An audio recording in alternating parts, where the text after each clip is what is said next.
Bonsoir, bonsoir tout le monde.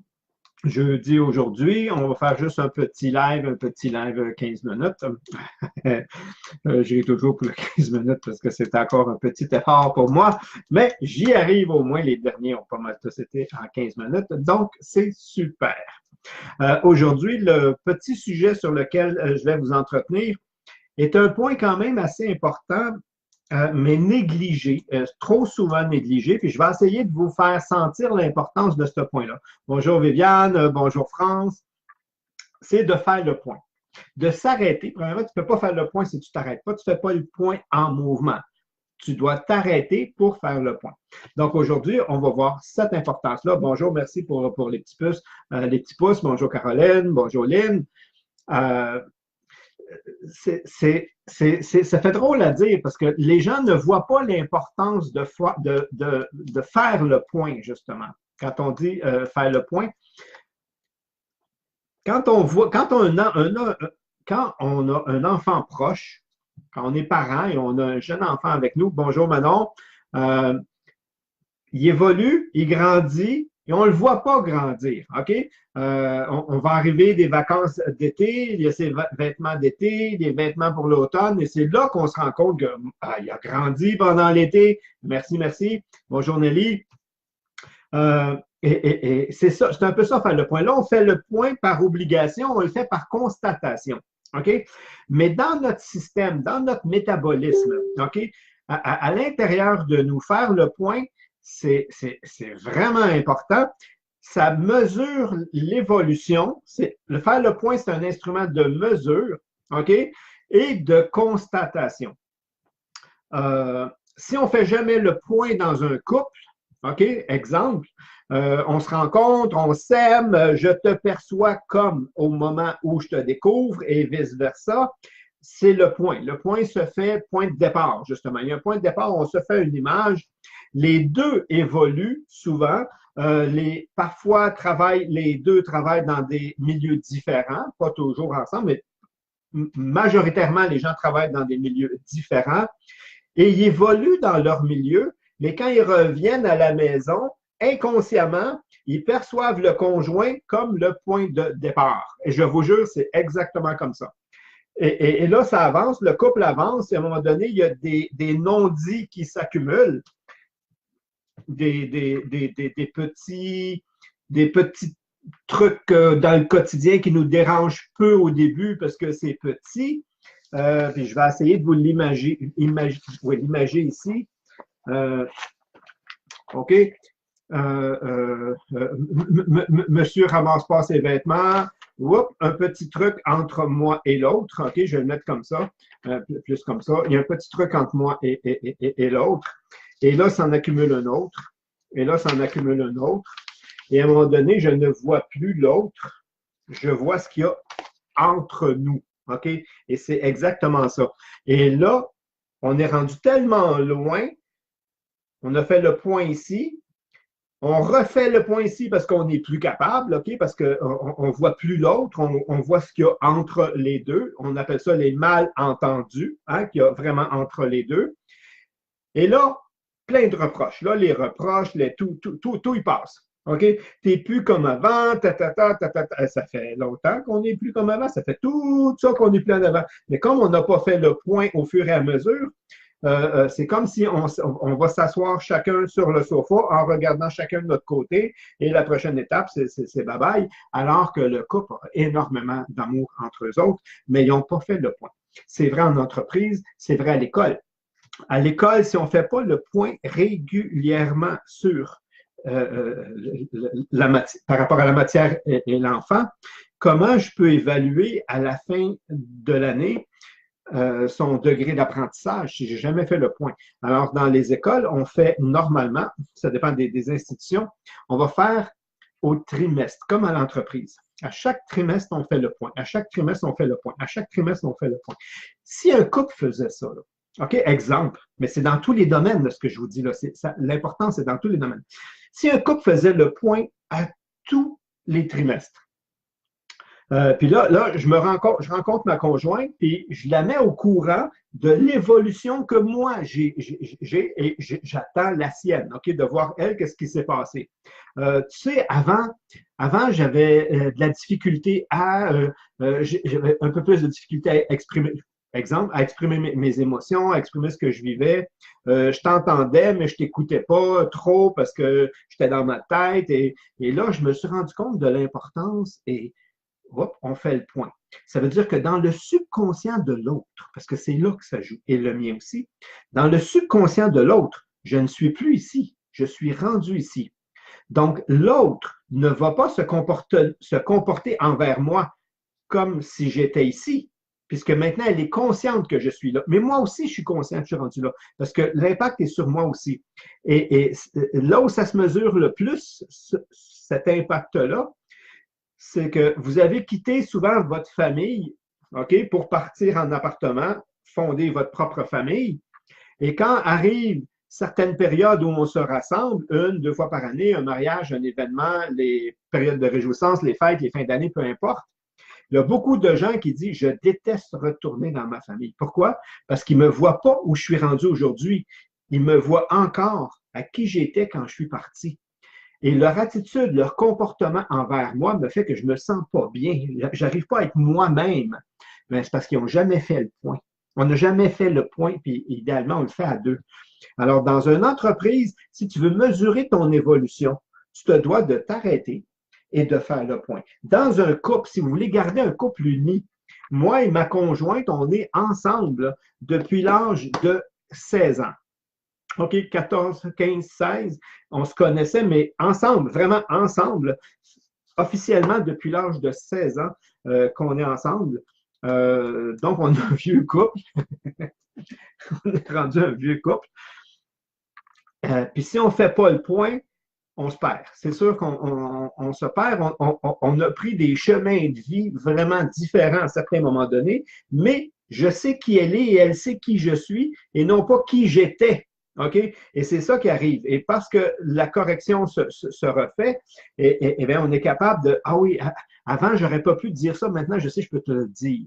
Avant, j'aurais dû te passer le message de telle façon parce que maintenant, je peux te le dire de telle façon parce que je sais où tu es rendu, je sais qui tu es, je sais ce qui s'est passé. Parce qu'on fait le point. OK? Et dans mon projet, si tu ne fais pas le point, comment tu peux savoir, tu avances dans ton projet.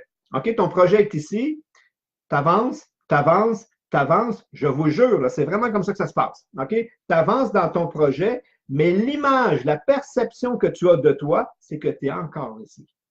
Tu te perçois encore ici, tu es incapable de mesurer vraiment où est-ce que tu en es rendu.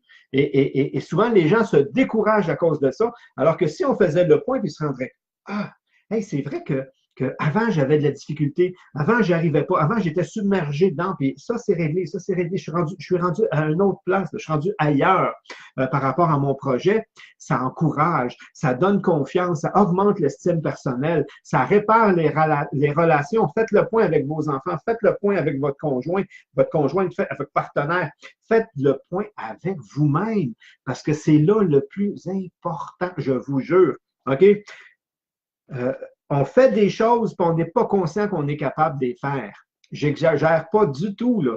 Je vois les gens aller, puis je dis, ah non, moi j'ai de la difficulté à faire ça, puis je regarde aller, mais non, je te vois, là, puis tu as l'air d'avoir une facilité. Ah, mais là, c'est parce que je le fais par automatisme. Non, mais c'est. Tu as rendu compte qu'aujourd'hui, tu es capable?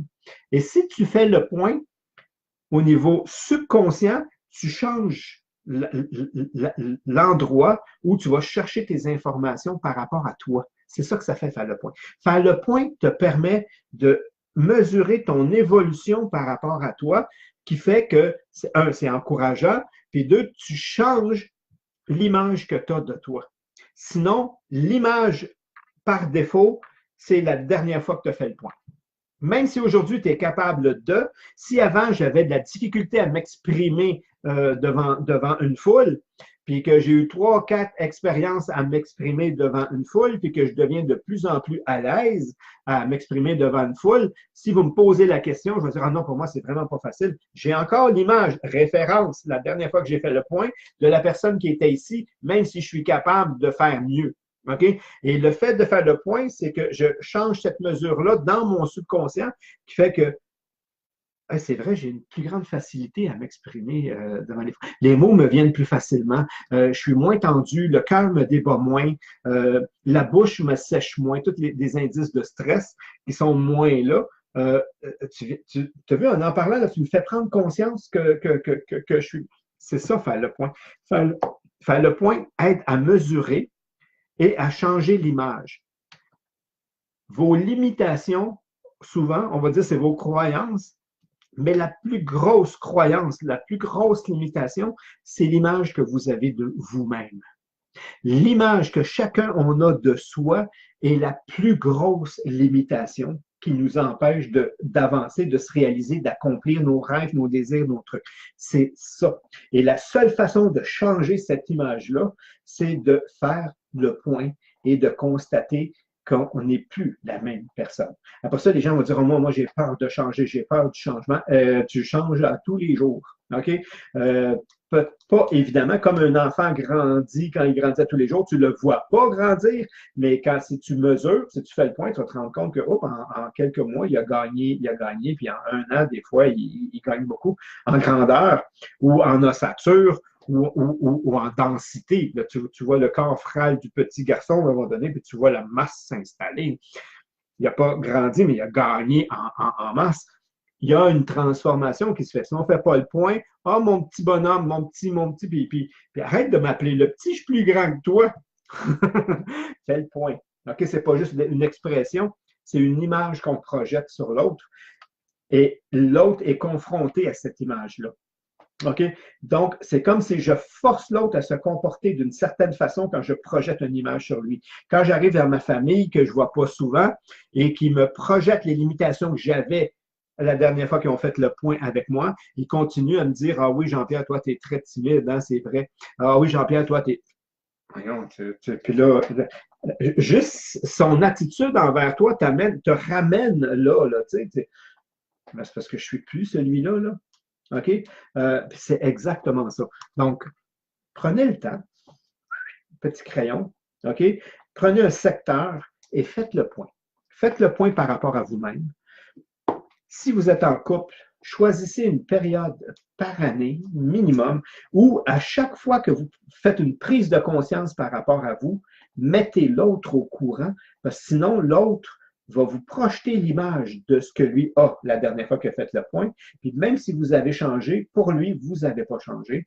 Et il va continuer à se comporter envers vous, non pas en qui vous êtes aujourd'hui, mais en qui vous étiez avant. Puis inconsciemment, il va vous ramener là. OK? Et ça fait quoi? Ça crée des inconforts. Et dans l'entreprise, et dans mes projets, et dans mes relations. Alors, faire le point est très important. OK? C'est tellement facile, faire le point, c'est on s'arrête, ça prend un temps d'arrêt, puis on évalue mon évolution, mes progrès, que ce soit un projet, que ce soit relationnel, que ce soit mes constats. OK?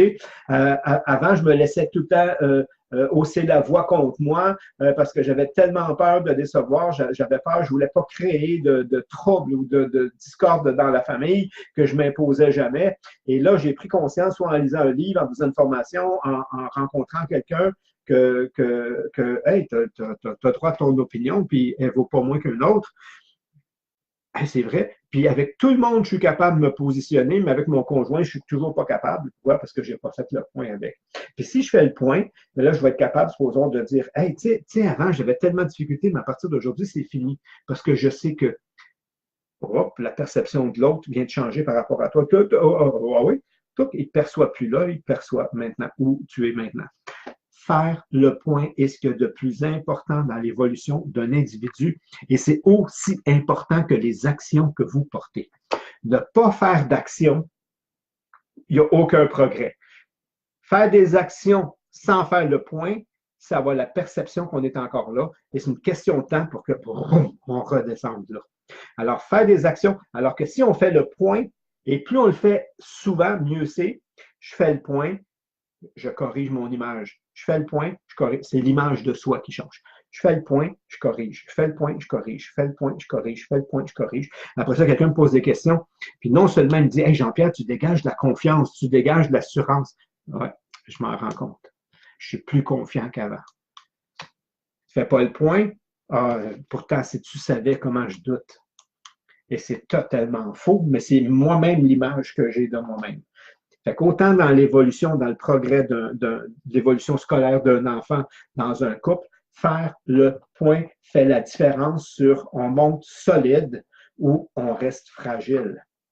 Puis c'est simple, c'est facile, c'est simple faire le point, ça demande de s'arrêter, d'écrire ou de discuter si on le fait à deux ou si je le fais par rapport à moi. Donc, c'était mon point pour aujourd'hui, faire le point. Je vais juste voir s'il n'y a pas des petits parce que j'étais à 15 minutes. Donc, faire le point avec soi, mon évolution aussi très important. Merci Lynn. Caroline, merci. Tu tombes vraiment à point. Boum, avec tes vidéos, je m'y mets ce week-end, donc c'est déjà commencé, et je fais le point avec mon entreprise juste pour me prouver que j'ai bien avancé, pas juste pour te prouver, pour vraiment, oui, constater. Et j'ai une belle surprise pour toi, Caroline, dans un de mes groupes privés. Je vais commencer, les gens, vous la connaissaient pas, mais je vais parler parce que j'ai une formation qui existe de comprendre et guérir ma relation à l'argent. Et là, je vais être rendu dans une phase où je vais montrer à des gens vraiment comment faire fructifier l'argent. Et une de ces façons-là, c'est, je vous garde ça en surprise. Mais Caroline, c'est à toi, je pensais pour ça, fait que tu risques d'avoir une belle surprise. Tellement intéressant de t'écouter. Merci, ça fait du bien. Je viens de faire le point, je suis rendu intéressant. Non. Merci beaucoup. À la prochaine. Donc, on se revoit demain s'il n'y a pas d'autres engagements ou à lundi. Merci tout le monde. Petit live de 18h.